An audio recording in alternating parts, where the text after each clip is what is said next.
and convey exactly the importance of the private club community. So NCA, the National Club Association, we're very excited, very honored to be part of the group with you, Jeff, and you, Ray, at Club Benchmarking, and look forward to the discussion today.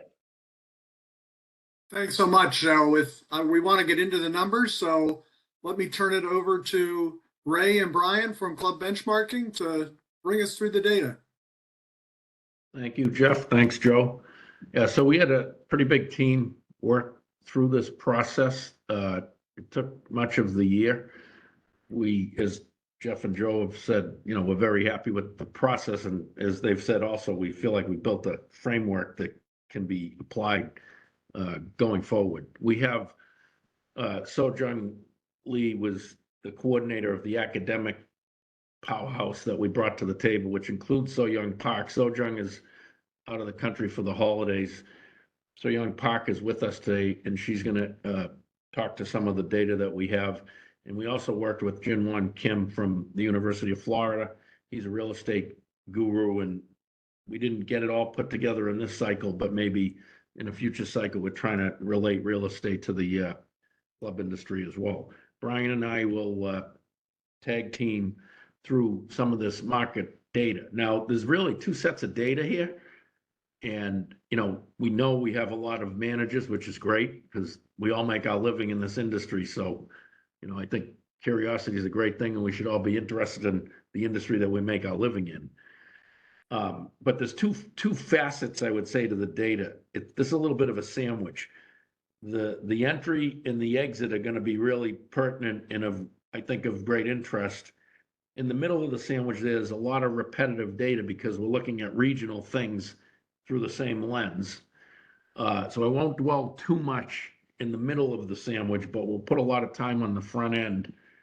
One of the things that was critical when we started working together, CMAA, NCA, and CB, and we brought the academic team in, I had a sense. I worked with CMAA back in 2016, 15, and did an economic impact report. And I think I had a sense, I think we all had a sense that we probably weren't quantifying the size of the market entirely.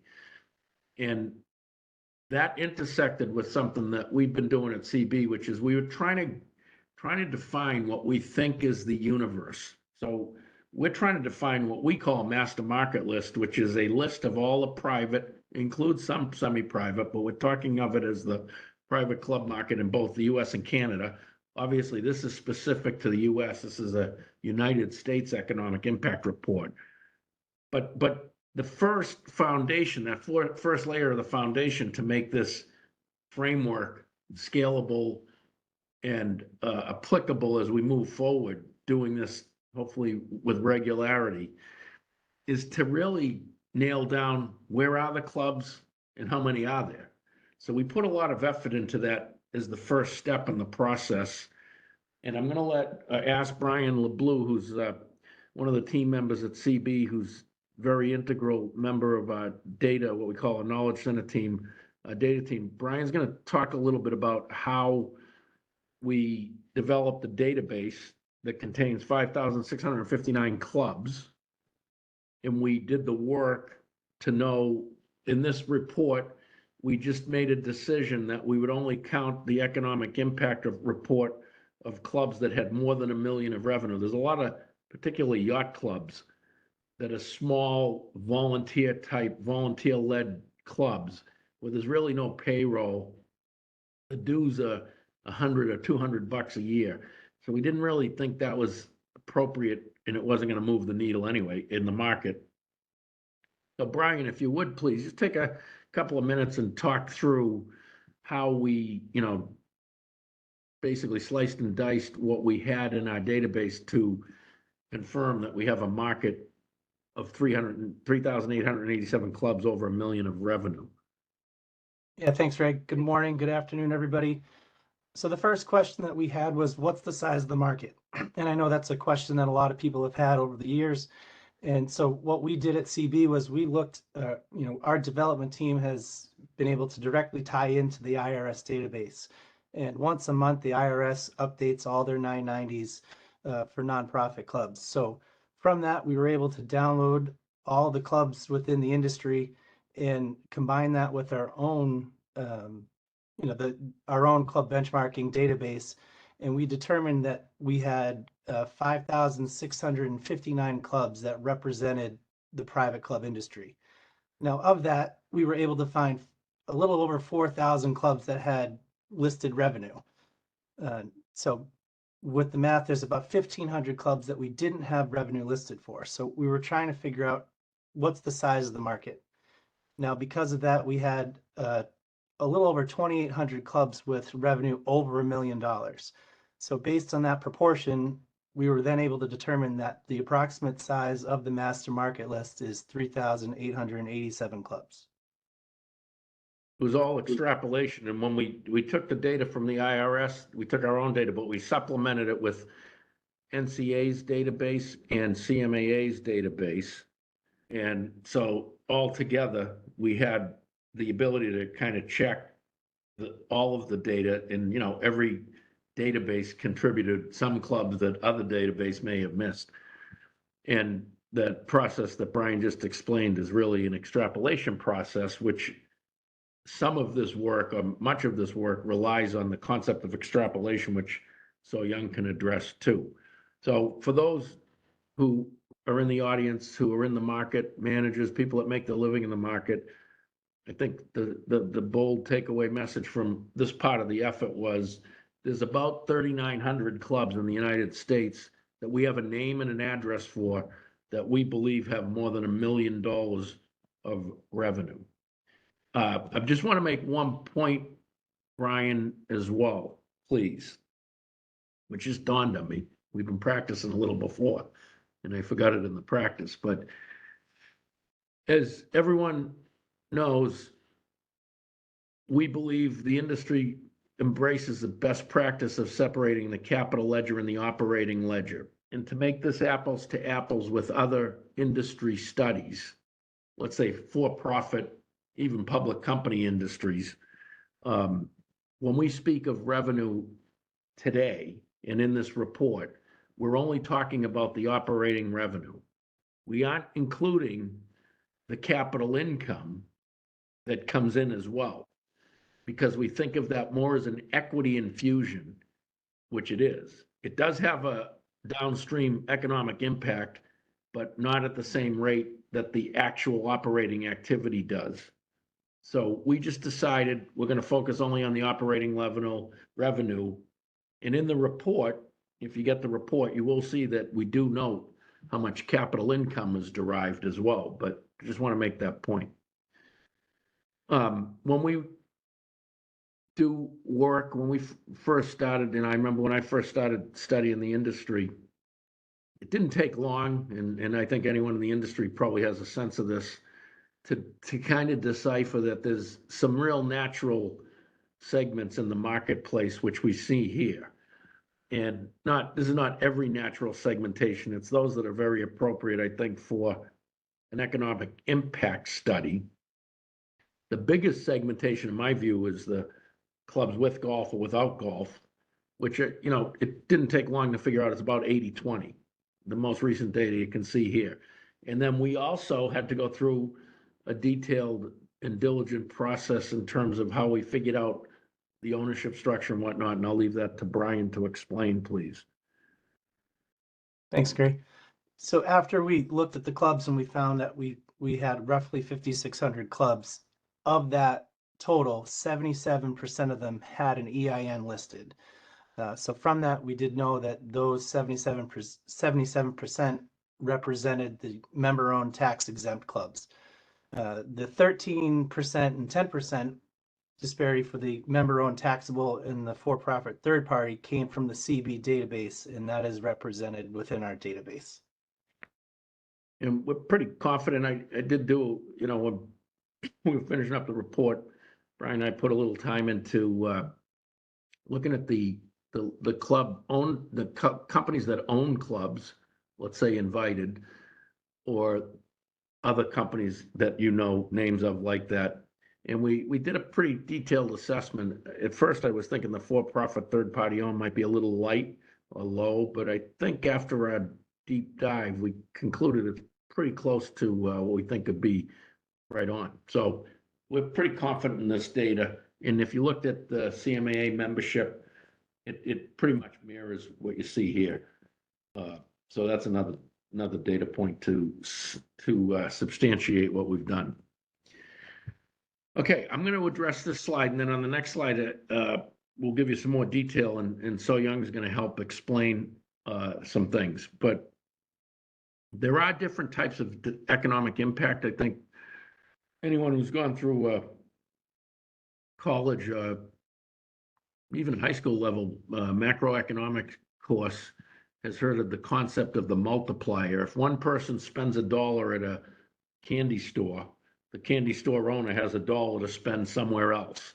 So $1 goes through the economy multiple times, and that's what is related to, and So Young is going to explain this. I'll leave it there, but this is just the direct economic impact. For these 3,887 clubs in the most recent fiscal year, which would be through, we started the process in Q1, so this is really 12/31/23 year end. The revenue in those clubs was about 32.6 to be precise, $32.6 billion. Operating revenue, again, I want to emphasize that, doesn't include the capital income. And the payroll expense was 17.4 billion, and the total number of employees, that's all employees, part-time, seasonal, full-time, 573,000. Now, we also know from work and calculations that about 5 billion of capital was also injected into those clubs in the form of initiation fees, recurring capital dues, or assessments. So the operating revenue was 32.6 billion. That's, as we all know, one of the KPIs is the dues to revenue ratio. At the median for the industry, it's about 50%. So about half of that revenue is dues revenue, and the other half is ancillary fees. The main component, which we all also know, is food and beverage, which is about 33% across the industry at the average club. So the two main lines of revenue there are dues revenue and food and beverage revenue. And just for some context, 573,000 employees down in the lower part of the slide, you see that's more employees than FedEx employees. It's more employees than UPS and Marriott employ. Those are three very large kind of infrastructure-oriented companies in our economy. So, back to Joe's point, in terms of advocacy and how important this is the kind of data that makes people who make policy take note. But it isn't just that. That's just a piece of the puzzle. There is follow-on based on multiplication, just as I said, and So Young Park, who's one of our great team members in this project at Florida Atlantic University. So Young is going to speak a bit to what the difference between direct, indirect, induced, and total is. Please. Thank you, Ray. Hi, everyone. This is So Young, and I was very honored to be a part of this economic impact project, as I am located in Boca Raton, the hub of country clubs. Right. So Ray laid out a big picture that it is a ripple effect. When we spend money through businesses, when we have sales, when we hire people, that money does not just stay with the company. We also use the money with the suppliers, right? That's the induced, indirect, where we are buying golf carts, we are buying T-shirts, we're buying food and beverage ingredients, and those supplier impact is the indirect. Then we also have induced, where we have paid people, right? We have paid people the payroll, and they go out and spend the money in the in the economy, the regional economy. So all together, the direct, indirect, and induced form the total economic impact. So when we are measuring the total economic impact, we mostly use the multipliers from Bureau of Economic Analysis. And these multipliers show how embedded the industry is within the regional economy. For example, if the country club multiplier is 2.5, that means every dollar or every job that the club industry creates, it has 2.5 times impact on the regional economy beyond its direct impact. So we used 3 types of multipliers to calculate total economic impact for the clubs, since clubs have different types, right? We have golf and golf clubs, golf country clubs, then we have yacht clubs, and we also have civic and other types of clubs. So we use one for golf and country club, we use marina that includes the yacht clubs, and also all other recreational clubs that included civic, sports, and other types of clubs that were categorized as the former 3. And based on that, these are the numbers that we were able to achieve. As you can see in the revenue, the total economic impact that the country clubs, the clubs were able to generate was 156 billion, and we have payroll as 65 billion and jobs as 1.5 million. So as you can see, even though we directly hire about 572,000 people, indirectly in the local region, in this case, the US, we are generating 1.5 million jobs across the country. Excellent. Thank you, So Young. And I just amplify one point. I remember when I did the report the last time, it was around the time of the Wall Street Occupies movement. And there was the big debate about Wall Street versus Main Street. And, one thing I think it's really important for those of us in this industry to keep in mind is, clubs are really local. All the employment is very local to the club, obviously. Much of the impact is local to the club. Some businesses might buy a product from a country outside the United States and then remanufacture it or add value to it and send it along. But that product that came in from the outside the US, the impact has something to do outside the US. This is all effectively, in my view, it's Main Street economic impact report. So clubs have a profound impact on their local communities, not just direct either. One thing that we've yet to bring into this, which we might do on the next go round, is think about the impact that, let's say golf and country clubs of the Monday or Thursday outings, all the charity that's raised. That's another factor we have to consider. But these are very local, intensely local impacts that exist in our industry. And the other thing I had thought I'd mention was, I just think about all the clubs I've been in over the years, my own club, and everyone that's involved today knows this, but you have people coming through your clubs from the Rotary, from the Realtors, the local Realtors or MLS Association, from the Kiwanis Club, from the Knights of Columbus, all these different benevolent organizations that exist for many different reasons that help society. They're all kind of holding meetings, breakfast meetings, lunch meetings, dinner meetings, Christmas parties, holiday parties at clubs. So you get to interact with those local leaders, and there's a number of local leaders that come through every club, every day, every year. Whenever you get the chance, it's not bad for us to make sure we let the word out that they understand that, the club industry overall, the total economic impact, 156 billion of revenue, 66 million of payroll and $1.5 million, 66 billion of payroll and $1.5 million jobs. Another groundbreaking thing that the team did while we were at it this time, and this is really important, I think it's very powerful over time, is we decided to embrace, and I think So Young and So Jung were instrumental in this, we just decided to embrace the U.S. Census Bureau's regional breakdowns.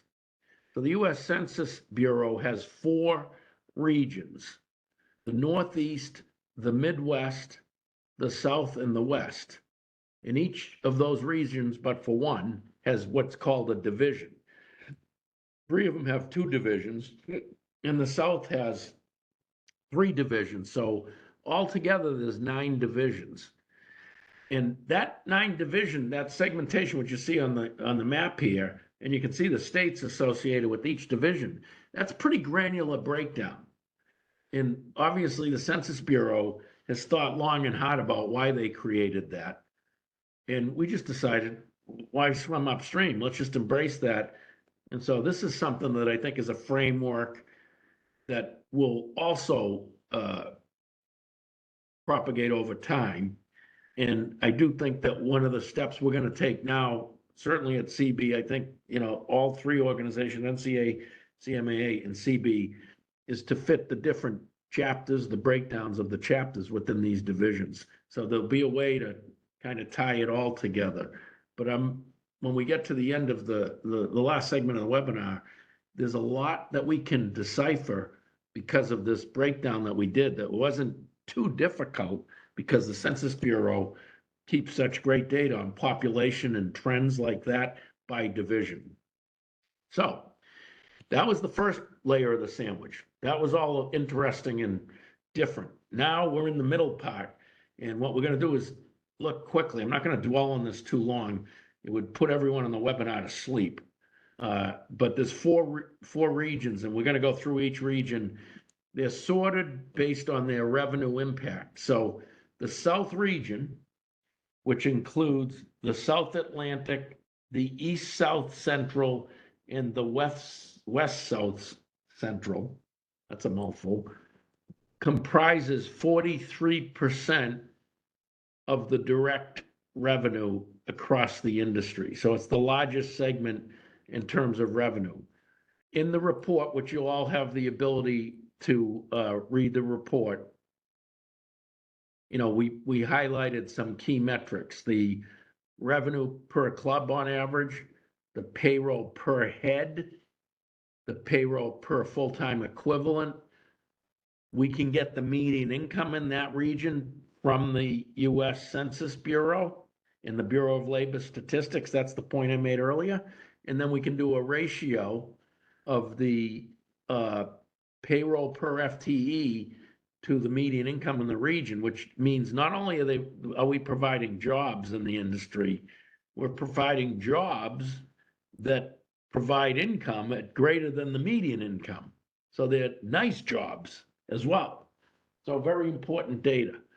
So I'm not going to read every number on this chart. I just point to you, if you're in the report is self-contained. It's consistent internally. You can just find where your state is on the map, whatever state you may be in, and then you can go to the proper region and you can get a sense of what's going on in your very local area. So the South is the largest region.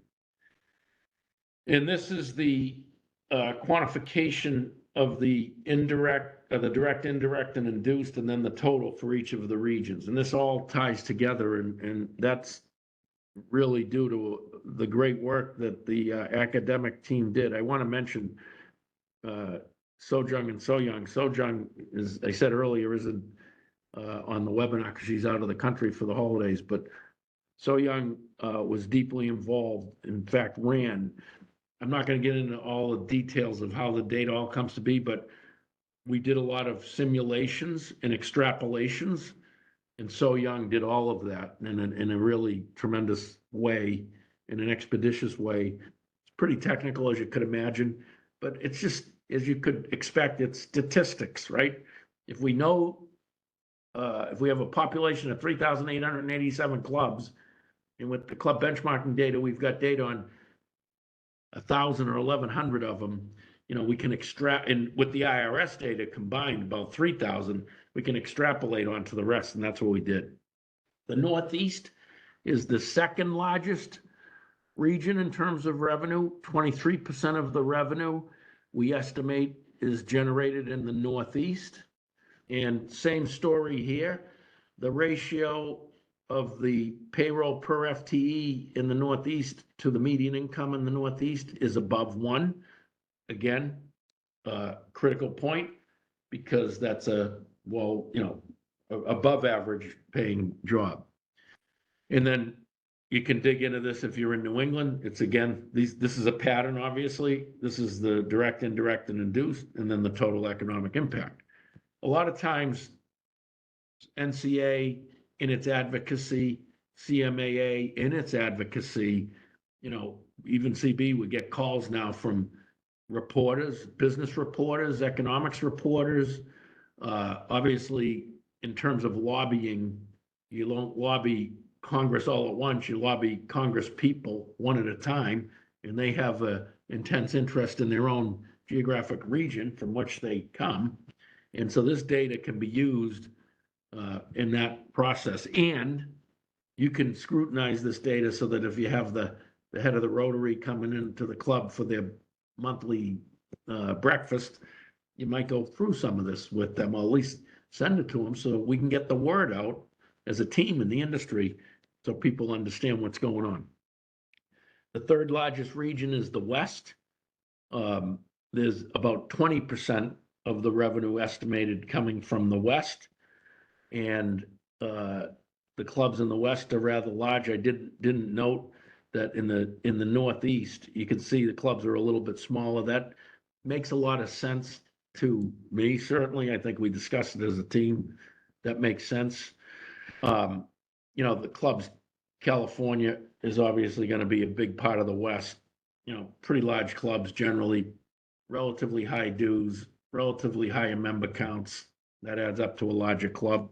Same story though, in terms of the ratio of the payroll per FTE to the median income, it's above 1.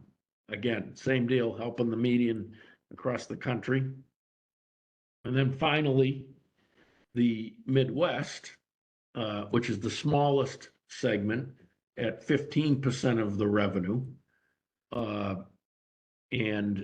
But same story, the ratio to median income in the Midwest is a little bit above 1, not to the same extent we saw in the previous 3 regions. And the revenue per club, I think, is the smallest of the 4 regions. And that doesn't surprise me either. I mean, if you're in Chicago, which is obviously in the Midwest, in that dense zone, probably a little difference. But when you get out into some of the other states in the Midwest, the Ohios and the Wisconsins and the Minnesotas, and some of the clubs in less populated parts of those states, they tend to be a little smaller, a little less cost, a little lower cost of belonging. Frankly, these are some of the issues those clubs face. So none of that surprises me. Okay. So that's the regional view. Now, this is the bottom part of the sandwich I referred to. So we have the good part at the beginning. That middle part's a little maybe data heavy. And now the bottom part. This is a result of adhering to the Census Bureau regional segregation. This allowed us to do things that I will say, I put a fair amount of time in this. I always wanted to do this, but never really had, but now we could do it easily. I'm just going to go to this slide. We got 2 slides that are best to look at. We can do things now like this. We've broken it into detail so everyone can easily figure out what division they're in. These are the 9 divisions. We've calculated the exact number of clubs per division because, again, I want to emphasize, this isn't theoretical. We have an address and a name for every one of these clubs, all 3,887. We know where the club is. So we can see what percent of the total overall revenue exists. We can see the average revenue per club by division. Nothing really surprising here. South Atlantic, Florida, and Georgia would predominate. And would anyone be surprised? I always think of Atlanta. Whenever I go to Atlanta, I just think about the 8 to 10 clubs that are 25 million or more. That's a big club in the industry. There's 10 of them in Atlanta. Obviously, on the southeast coast of Florida and the southwest coast of Florida, where you've got the Addison Reserves and the Boca Wests and the Gray Oaks and the Bonita Bays. I mean, these are 40, 50, $60 million clubs. So none of that data is surprising. This is the total heads. So Brian, maybe take a minute, please, and just speak to some of the work we did.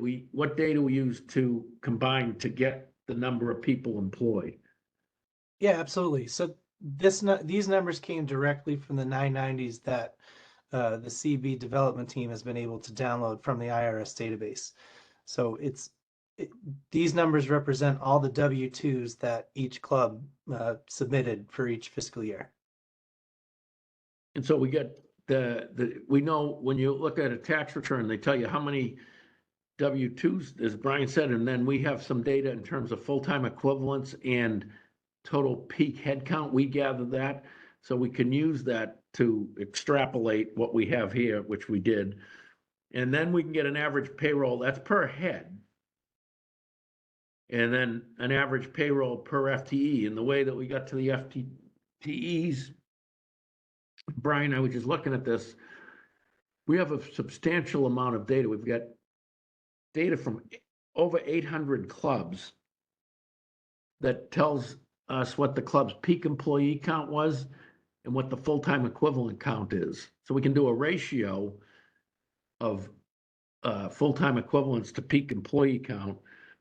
And the ratio is, just for everyone's knowledge, is 0.5.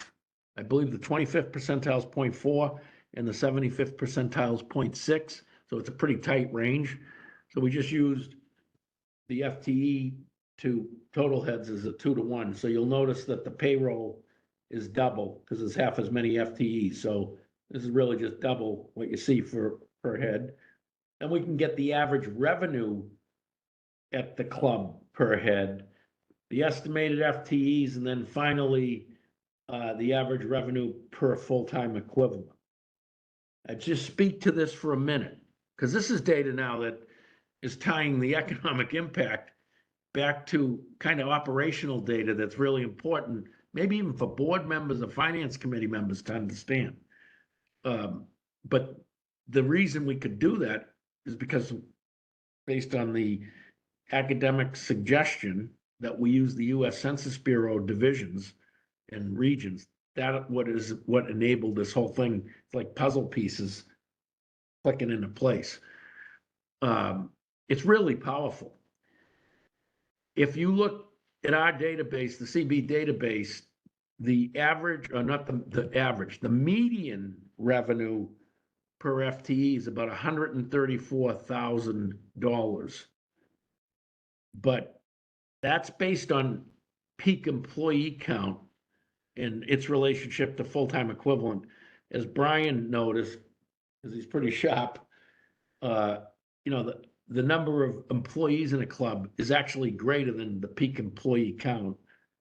Peak employee count happens at the height of the season, but there would be more W-2s than the peak employee count because you get all the W-2s of the peak employees, but you also have W-2s from people who weren't necessarily at the club during the peak. They're there in the shoulders, but they still count. So the numbers are marginally different, not significantly different, but we believe it's for that reason. And then finally, we can do this, and this is really powerful. And I've heard this at CMAA's conference over the years when you listen to different speakers, and the data tends to support what I think we've all heard at the conference. I had walked around recently thinking that it's about 100,000 people per club. And when we got through this across the country, it's about 86 based on this. The densest area is New England.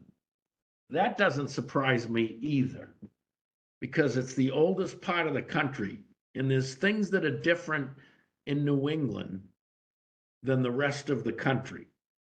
And I'll give you one example, and it goes back to the age, where the history is, because obviously these clubs have been around, some of them from the late 1800s. So if you look at the percentage of clubs where the pro owns the pro shop, in New England, it's about 63-37. 63% of the clubs, the club owns the pro shop, 37% 63% the pro owns the pro shop, 37% the club owns it. But if you look outside of the Northeast, the rest of the country, it's exactly flipped. About 2/3 of the time, the club owns the shop, and 1/3 of the time, it's the pro. And that's just the evolution of the industry. The pro owning the shop is rooted in decisions that were literally made 70, 80, 120 years ago. At my club in just outside of Boston, the pro owns the shop. That decision was made in 1900. So as the industry evolved and moved west, as population migrated west, and clubs were founded more recently, and some of the clubs that were founded that are residential community clubs eventually get turned over to the members, the business just said, we're going to take it all. We're not going to own it. We'll pay the pro still. We're not going to necessarily pay them differently, but we're going to own the pro shop.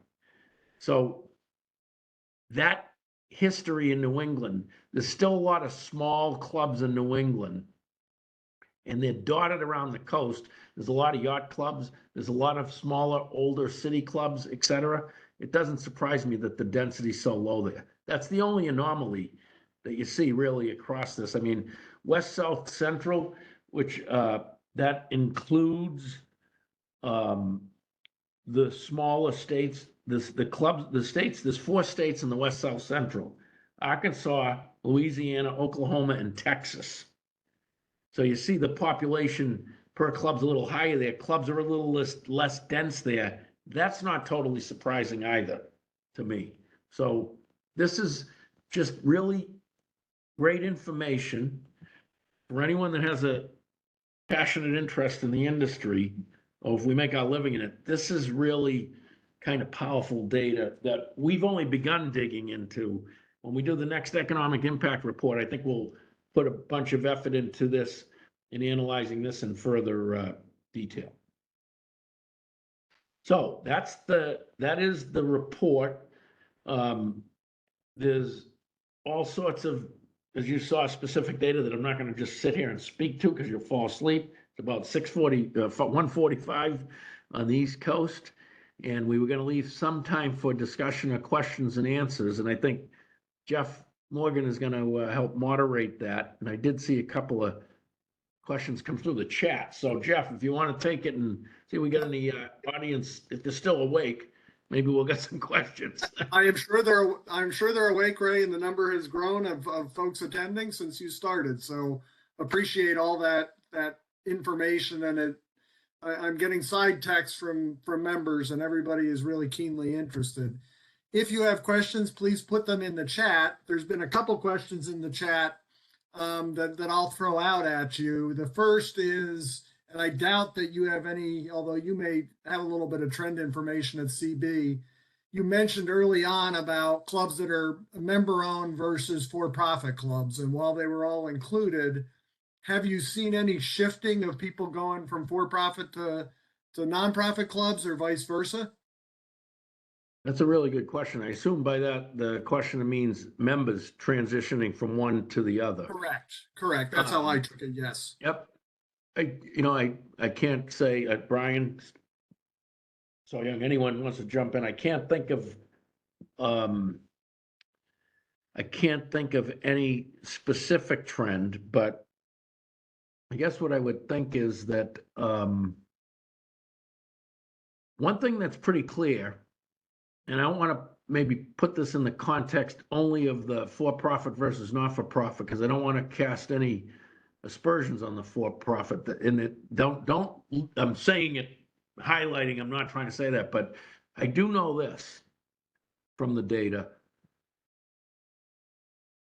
With the benefits that have accrued since the pandemic, And that isn't just the pandemic and the work from home trend. That's got a lot to do with the demographic shift to the millennials becoming of joining club joining age. Standalone club joining age averages about 42 years old, and that's been consistent for many, many years. And there's a lot more 42-year-olds as we look forward for the next 10 years because of millennials. The benefit of the demographic shift and the work from home shift has accrued, it's a very apparent, it's accrued more heavily towards what I'll call higher end clubs, meaning larger campuses, broader, more extensive services and amenities. Think resort style pools, think fitness and wellness, think multiple dining choices, just think quality. There's no question that the clubs that were the largest have benefited the most, and the clubs that were the smallest, while most of them have not benefited to the same degree. So my sense is that most of the larger clubs tend to be member owned.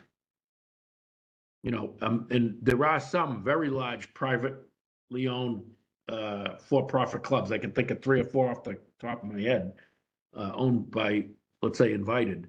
No question. There are some large ones, but I would say overall, it's those large member-owned clubs that have, seen the greatest benefit. So I don't know if that answers the specific question. Has there been a shift? I think it more is the people that are entering the industry are seeking out that very broad, high-end member experience. Thanks, Ray. And actually, I see a message here on the chat from the Robin Stowall. Reached out to Melissa and said it's very difficult to move back and forth. It's because of the IRS and other things. There was a question regarding the database, and I'm assuming because we have not only club members on here, we have industry folks on here too. The database is confidential. The database is not going to be available for folks to find out all the clubs and all of that, correct? No, it's proprietary work that's been done. Yes. Thank you. Well, there's a question here about 501c7 clubs being limited to just 15% of non-member revenue dues. And Joe, maybe you want to take this. What types of activities are exempt from calculation of revenues? Does corporate or third-party payments for a member dues constituent non-member revenues, or is that just considered member revenues? That really probably is better for for that individual to talk to their own tax specialist. But Joe, do you have any comment there? Yeah, I think that's that's right.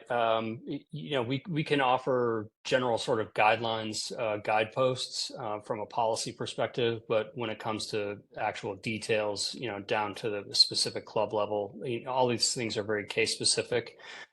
So we do highly recommend that they reach out to their auditors or accounting firms to really get into the nuts and bolts of where they stand relative to what's considered non-member revenue and unrelated business income. So yeah, it's a tough question to answer specifically in a broad forum like this. So are you hearing anything in the new administration impacting that at all at this point, where that has come up in conversation? Not really at this point. I mean, I think we're still far enough away from the actual debate and proposals and legislation, that kind of thing, that what's the conversation really right now is centered more on the broad ticket items. What are we going to do with individual rates? What are we going to do with corporate rates? Sort of those high dollar impact kind of proposals. I don't expect that we would see much in the way that could be directly affecting private clubs, really until we get towards the real, when the committee hearings are starting, or when the markups are starting, or when the actual legislation gets introduced. That's when we'll see those real, nitty gritty details kind of come out. So we'll be looking at things from a thematic standpoint for quite some time, and then we'll have sheer, moments of sheer terror as the details come out, and everybody's trying to figure out how it impacts them. So, Thanks, Joe. The question there, and it's a great question, is have we pushed this information to those folks outside the industry? And I think we did a joint news release and shared that, and we certainly did not stop any press or anybody else from coming in on this webinar. So, the information has, will be used by us as organizations. It's also been passed to our chapters to use at a local level. So I think it will be pushed out in a manner, as we have conversations. But Joe or Ray, do you have anything to add there? I would just jump in real quickly. I agree, Jeff, and I think both all of the organizations will be taking the information, the data that's there, and trying to stay coordinated in terms of what it means and how it's interpreted, that kind of thing. But things might be presented in slightly different ways. We might have a different chart, but it's going to have the same information that CMAA might have, or club benchmarking. But one of the things that we do plan on doing at NCA and continue to work with folks at club benchmarking and CMAA is to really synthesize this data down to talking points, or the elevator pitch, if you will, when we talk to members of Congress or members of the United States Senate or others, so that we're all on the same page and have a very concise, pithy explanation of the industry. I will say, Bill, and I hope this doesn't step on the toes, Joe. I don't think it would. But one thing I've noticed as I make my way around the industry, and you know this for sure with your background, but I've been in a number of clubs where there's Congress people, senators, governors. They belong to the clubs, and in those circumstances, if we have a manager and the manager knows that, why not hand them the report, right? Well, we got a chance one-on-one to say, hey, just so you know, we're doing this work in their industry now, and you should be aware of it, type of thing. Yep, absolutely. And I think one of the things that we might too often overlook is, to your point, Ray, yes, members of Congress and senators, governors, state legislators are members of clubs. But when you look at the overall population of club members, just by their self-selection, they tend to be some of the more influential people in our society. And so when it comes to advocacy efforts or education efforts, it's important, I think, for members of the board and professional staff members, club managers, to share the information with their members, because they tend to be very well informed individuals, and they know people. And to the extent that we can, spread the message, spread the word about the importance of the club world on the broader economy, I think that accrues to our benefit. And to that point, I think there's a 2-page summary of this, and then there's the whole deck. I would encourage all clubs to share that 2-page summary in their board packet. And we often think of this as a mom and pop industry, but the data says otherwise. This is a very sophisticated, very impactful and powerful industry. And, as Ray said in the beginning, the number of employees, is more than Marriott and UPS and FedEx. So, we've got a lot to be proud of as an industry. And I think our boards should hear that. And so I would encourage everybody to share that 2-page document. You can pick it up on the NCAA website, the CMAA website. I'm sure it's available on Club Benchmarking and has been pushed out in various publications. So let's all tell that story. Let's not just leave it to the folks here to tell that story. Beautiful. That's great. There's a question of, were different multipliers used for specific areas? I'm not exactly sure what that means. Yes, I can answer that question. Yes, different multipliers were used for different regions and divisions, as mostly regions, since we showed the total economic impact. But the simple answer is yes. And so, Young, is that something that comes from where does that come from, those multipliers? Because of the regionality? Is there a federal database where you can pull that factor from? So the original data comes from Bureau of Economic Analysis from the US government. But there are about 3 large companies that turn those input-output data into multipliers. And the one I used was Lightcast. So again, you can see that the work done on this is something that's done, there's lots of industries that do economic impact studies. So the logic and the background work that was done is consistent with what is used across other industries, which helps create comparability. And so hopefully that helps with everybody. We got 4 minutes left. I don't see any other questions on the chat. So appreciate all several hundred of you sticking with us through this. Joe, appreciate your partnership. Ray, Club Benchmarking Partnership. I appreciate the partnership so young of you and all the other academicians. Brian, thanks for your help, to support Ray and all of this project. And I think that's pretty much all we have to say. Unless anybody has any closing remarks, I'll turn it back to Melissa if she has anything to share. Melissa, anything to share?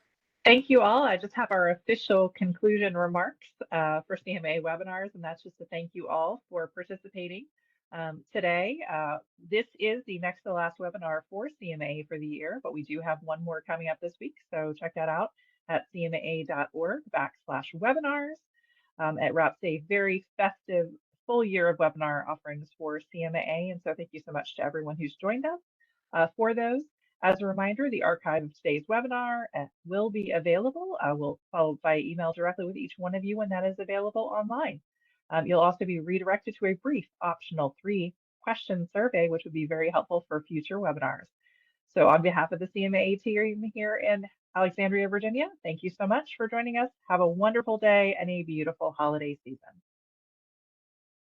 Thank you, everyone. Thank you. Thanks. Thank you. Happy holidays. Happy holidays. Appreciate y'all. Take care. Bye-bye.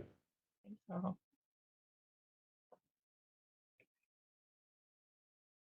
Okay.